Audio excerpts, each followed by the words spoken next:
Hello नमस्कार दोस्तों, स्वागत है आपका जेएम दक्ष क्लासेज में। दोस्तों, आज हिंदी व्याकरण का एक मोस्ट इम्पोर्टेंट टॉपिक क्रिया के बारे में अध्ययन करेंगे।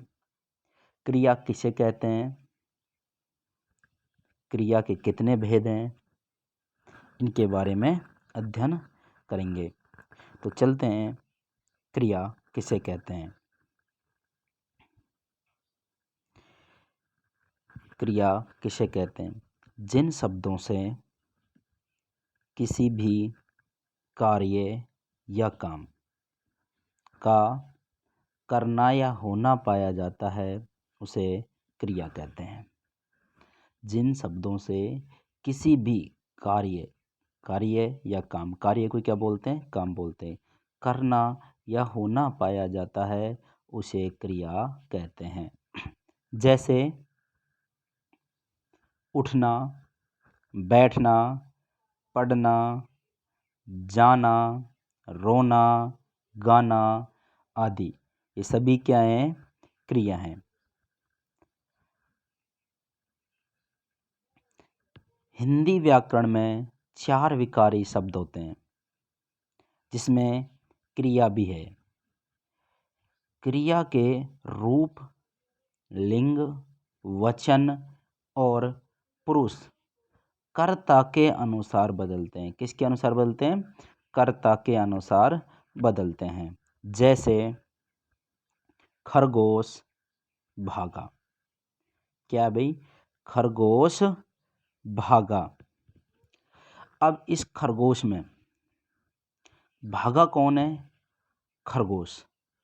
पहले वाक्य में खरगोश ने क्या है? खरगोश भागने का काम किया है। खरगोश ने क्या काम किया है? भागने का काम किया है। अतः क्रिया क्या होगी? भागा। क्रिया क्या होगी? भागा। क्योंकि क्या काम किया है? काम किसने? खरगोश ने क्या काम किया है? भागने का काम किया। किसका काम किया है? भागने का। तो पहले ही वाक्य में क्रिया कौन सी होगी? भागा। क्या होगी भाई? भागा। नेक्स्ट, दूसरा है रमा ने खाना खाया। दूसरे वाक्य में रमा ने खाने का कार्य किया है। किसका कार्य किया है? खाना। क्योंकि उसने बोल रखा है, क्या बोला है? रमा ने खाना खाया। तो देखो, खाना खाने का काम किया है, किसने किया है? रमा ने किया है। तो खाना खाना यानी खाना खाने का कार्य किया है, अतः खाना क्या हो जाएगी? क्रिया। क्या हो जाए? क्या काम किया है? रमा ने कौन सा काम किया है? खाना खाया है। तो खाया ही तो क्रिया है। क्या है? खाया है, जो क्या हो गई? क्रिया हो गई। नेक्स्ट चलते हैं, क्रिया के कितने भेद हैं। क्रिया के मुख्यतः 2 भेद होते हैं। कितने होते हैं? 2 भेद होते हैं। एक तो होता है सकर्मक क्रिया, एक है अकर्मक क्रिया। सकर्मक क्रिया किसे कहते हैं और अकर्मक क्रिया किसे कहते हैं, अब ये देखते हैं। सकर्मक क्रिया, जिस क्रिया के व्यापार का फल या प्रभाव कर्ता को छोड़कर, किसको छोड़कर? कर्ता को छोड़कर कर्म पर पड़ता है, वह सकर्मक क्रिया कहलाती है। जैसे खाना, पीना, देखना, लिखना आदि। उदाहरण है, योगेश पुस्तक पढ़ रहा है। तो योगेश क्या कर रहा है? योगेश क्या कर रहा है? योगेश पुस्तक पढ़ रहा है। दूसरा है नेहा चित्र देख रही है। तो योगेश क्या कर रहा है? योगेश क्या कर रहा है? योगेश पुस्तक पढ़ रहा है। क्या पढ़ रहा है? पुस्तक पढ़ रहा है। ठीक है। और नेहा क्या कर रही है? चित्र देख रही है। नेहा क्या काम कर रही है? चित्र देख रही है। ठीक है। उपयुक्त वाक्यों में पढ़ रहा है और देख रही है सकर्मक क्रियाएं। क्यों है? क्योंकि दोनों पर किसका प्रभाव पड़ रहा है? कर्म का। क्या पड़ रहा है? कर्म का। वो क्या कर्म कर रहा है? ये कर्म कर रहा है। क्या कर्म कर रहा है भाई? बोला है कि योगेश पुस्तक पढ़ रहा है। क्या कर रहा है योगेश? क्या काम कर रहा है? कर्म बताओ योगेश का। क्या कर रहा है? पढ़ रहा है। क्या कर रहा है? योगेश पढ़ रहा है। ठीक है। और नेहा चित्र देख रही है। तो नेहा क्या काम कर रही है? नेहा क्या कर रही है? देख रही है। किसको? चित्र को। तो नेहा क्या कर रही है? देख रही है। तो दोनों में क्या प्रधान है? कर्म प्रधान है, इसलिए इसमें कौन सी क्रिया हो गई? सकर्मक क्रिया। यही तो बोला है कि देखो उपयुक्त वाक्यों में पढ़ रहा है और देख रही है। इस सकर्मक क्रिया है। पढ़ने और देखने का क्रम से योगेश और नेहा कर रही है। योगेश पढ़ रहा है, योगेश और नेहा क्या कर रही है? देख रही है। किंतु इनका फल कर्म पर ही पड़ रहा है, इसलिए ये सकर्मक क्रियाएं। कैसी क्रियाएं? सकर्मक क्रियाएं हैं। नेक्स्ट देखते हैं अपन।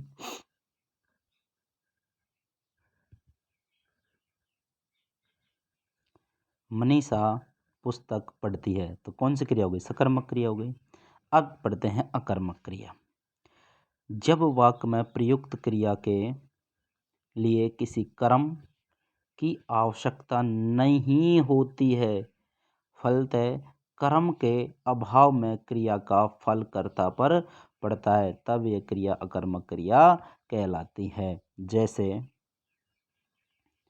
गुंजन नाच रही है।